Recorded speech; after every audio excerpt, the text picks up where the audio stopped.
Welcome, curious minds, to another deep dive. Today we're taking a bit of a shortcut, you could say, to getting well-informed on a topic that's, well, absolutely crucial for every leader. We're talking leadership truths. And we're pulling insights directly from Chapter 2 of Aware Leadership, Leadership Functions and Factors Foundation. That's Volume 1 of the Aware Leadership series. Think of it as your essential guide. That's exactly right. Our mission here really is to unpack 4 fundamental truths about leadership challenges. What they actually are, where they often, perhaps surprisingly, come from, Yeah. how we can genuinely transform them, and the specific path Aware Leadership offers to guide you through it all. And this isn't just theory from a book. It's about practical, actionable insights, things that can fundamentally shift your leadership journey, moving you from just reacting to, well, truly leading. Okay, let's dive in. Truth number 1. Challenges are just part of the game in leadership, inherent to it, but the insight here is that they're also powerful chances for growth. And the source material organizes these challenges into 5 key categories. It seems pretty comprehensive, covering a lot of ground. It really does. These categories cover the whole spectrum. Personal effectiveness first, then team dynamics, strategic clarity, ethical conduct, and finally, adaptability and skills. But what's really crucial, the key shift in thinking, is seeing these not as just, bad luck or external problems, but often as direct outcomes of unskillful practices.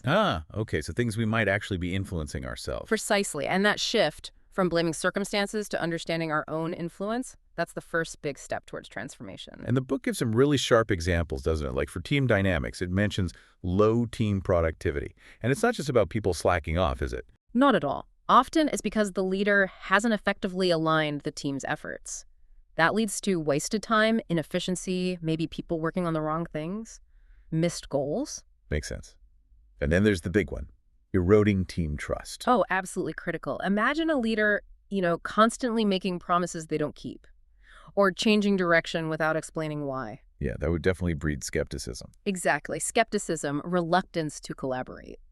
It fundamentally breaks down that psychological safety needed for a high-performing team. And the source also flags things like excluding team members. This can happen subtly. Maybe leaders just ignore diverse perspectives, perhaps favoring familiar voices, which creates division, right? People feel left out. And that links to underutilizing diversity, I suppose. Precisely. It's not just about fairness, though that's important. It actually limits your team's innovation. You're missing out on potential solutions. And finally, lacking empathy. Dismissing people's feelings. That can just poison morale and worsen conflicts. Okay, so these aren't just random events. They're outcomes leaders can influence. Directly influence through their practices or sometimes their lack of skillful practice. So we've got the challenges mapped out. Yeah. But what's really fascinating is where the book says they originate. This brings us to truth number 2. They often stem from, what was the phrase, unskillful patterns of thought and action. That's the one. And this ties right into understanding our own minds, how we perceive reality. It's not an objective photograph, is it? It's filtered. Filtered through our own mental lens. Exactly. Shaped by every experience, every bias we hold. The material highlights how subjective perceptions can color a leader's judgment. This can lead to decisions that feel right to us, but might be skewed or biased in reality. Right, like 2 people seeing the same situation completely differently. Precisely. And that's where it gets really interesting, as you said. It's not just external stuff. The source points to internal, challenging mental patterns. And it mentions negative seeds in our mind. Now, that sounds a bit jargony. It might sound that way, but don't let the term put you off. It's pointing to something real. Think about those ingrained emotional habits, maybe anger, envy, fear. Okay, the stuff we all deal with. Exactly. They're part of being human. But if we don't manage them with awareness, they can unconsciously drive our reactions, cloud our judgment, undermine our leadership. It's about acknowledging them, understanding them, not letting them run the show. Because that internal state, Yeah. it affects everything outwardly. Absolutely. Your fear, your frustration, it ripples out to your team. Understanding these internal origins is key. Okay, but there's good news. Yeah. Truth number 3. These challenges can be transformed. This is where we get practical. How do we turn these outcomes of unskillful practices into growth? Great question. And Aware Leadership offers some very clear strategies here. Take authenticity and self-awareness. They're foundational. By aligning what you intend with your true values, you tackle issues like, say, clashing with team members or feeling that pressure to seem perfect. Right, like pretending you know everything when you don't. Exactly. The book mentions trying to hide uncertainty about a strategy.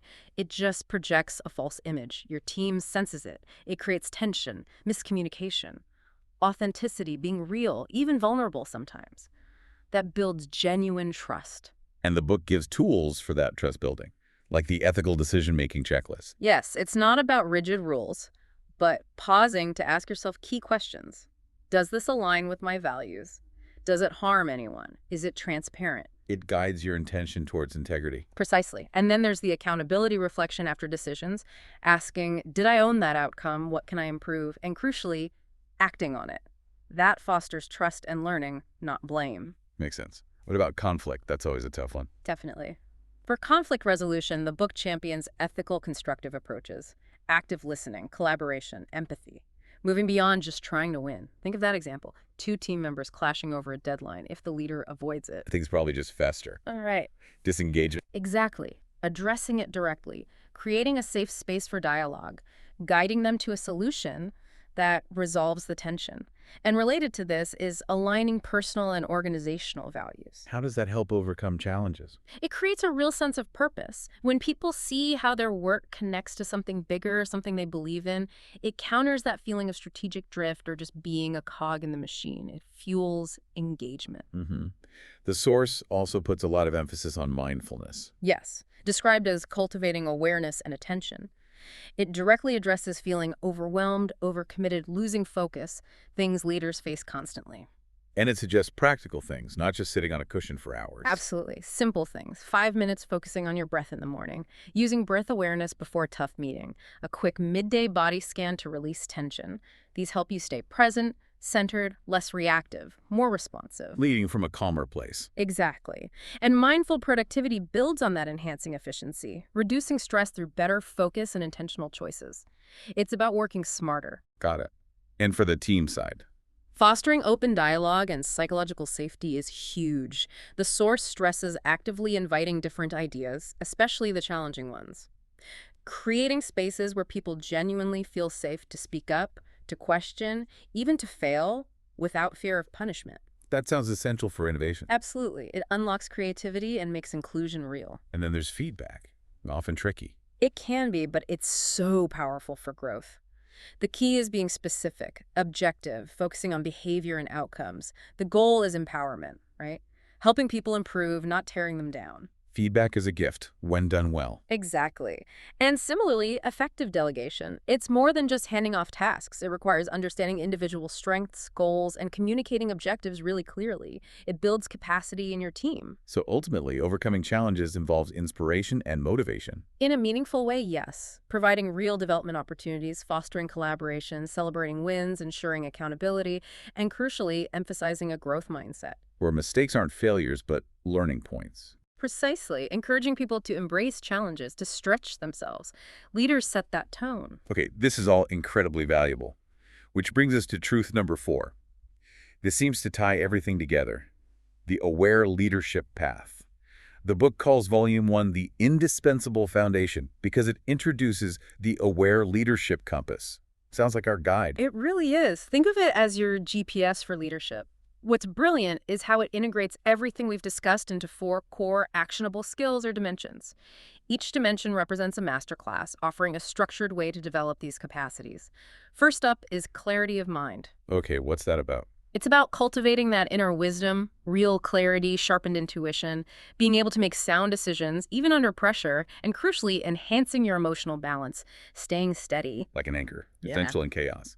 What's next? Second is the heart of integrity. This is leading with unwavering ethics, compassion, trust. Authenticity is key here, that unwavering alignment between your inner values and your outer actions, words, decisions. It's truly walking the talk, especially when it's tough, building that character-based reputation. Integrity is the core. Yeah. Makes sense.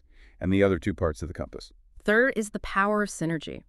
This focuses on unlocking that collective impact. High-performing collaboration, learning to co-create visions that actually inspire people, aligning diverse views to drive innovation, overcoming those silos and disengagement issues, making the we stronger than the me. Moving beyond individual effort to collective genius.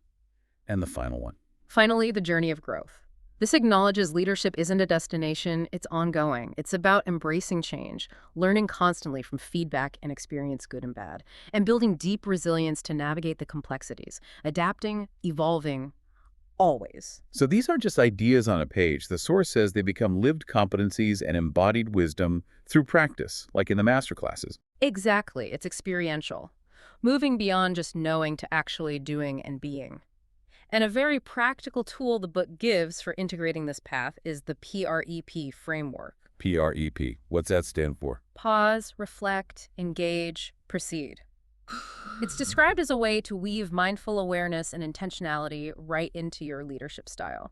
It helps you shift from being reactive, knee-jerk reactions. Which happens a lot under pressure. Definitely. It helps you shift to being responsive, intentional, leading with more clarity, more authenticity. Think about using it in that team conflict scenario we mentioned. Okay, how would that work? You'd pause the heated discussion, maybe have everyone reflect individually on their view and needs, then engage again, but with compassion, focusing on understanding. And finally, proceed mindfully to agree on new ways of working together. Like a mental circuit breaker. Slow down to speed up effectively. Exactly. A powerful tool to embed this awareness daily. Wow. Okay, so we've really covered a lot today, taking a deep dive into these 4 leadership truths from the Aware Leadership Foundation. We started by seeing challenges not just as problems, but inherent parts of leadership, even opportunities. Then we looked at their roots, often in our own unskillful patterns of thought and action. And crucially, we explored how to transform them, cultivating skills like authenticity, mindfulness, resolving conflict ethically, building that vital psychological safety. And we saw how the Aware Leadership Compass with clarity of mind, heart of integrity, powered synergy, and the journey of growth gives a clear path forward. So wrapping this up, what's the key takeaway for you listening right now? I think it's realizing that leadership isn't about avoiding the tough stuff. It's about navigating it skillfully. It's understanding that your inner world, your thoughts, biases, emotions, profoundly shapes your outer leadership impact. Becoming an aware leader isn't a one-time fix. It's a commitment, a continuous journey of growth, integrating these truths, these practices, day by day. It's an ongoing process, not a final destination. Absolutely. Self-discovery and transformation. Well, this deep dive is really just scratching the surface of your potential aware leadership journey. We definitely encourage you to explore the full Aware Leadership series, learn more about the masterclasses. You can find it all at aware-leadership.com. Until our next deep dive, keep cultivating that wisdom, see those challenges as fuel, and lead with intention.